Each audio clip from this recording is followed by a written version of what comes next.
Sementara itu, saudara, warga ingin membeli gas LPG 3 kg kini cukup membawa KTP. Hal ini dikarenakan Pangkalan di Banda Aceh sudah mulai menjual gas subsidi dengan menggunakan aplikasi Merchant Apps untuk mencegah kecurangan. Aplikasi ini nantinya akan mendata masyarakat yang berhak maupun yang tidak berhak membeli gas LPG 3 kg di pangkalan resmi. Data warga akan langsung keluar saat proses pembelian, yaitu terdata sebagai penerima maupun tidak.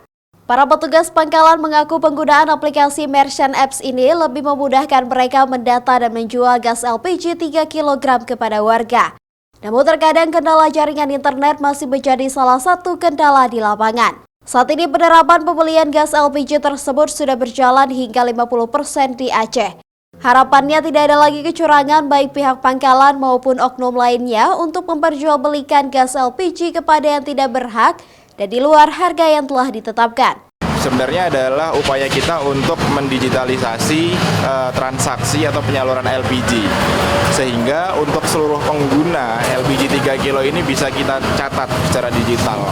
Penggunanya siapa, dia kebutuhan per bulannya berapa, dan kita juga bisa monitoring ketepatan penyaluran. Artinya seluruh alokasi yang kita berikan itu kita harapkan tepat sasaran penggunanya. Selain mempermudah masyarakat dan memangkas antrean, sistem ini juga memberikan kemudahan lain kepada warga, seperti bisa membeli gas LPG di pangkalan mana saja selama gas masih tersedia.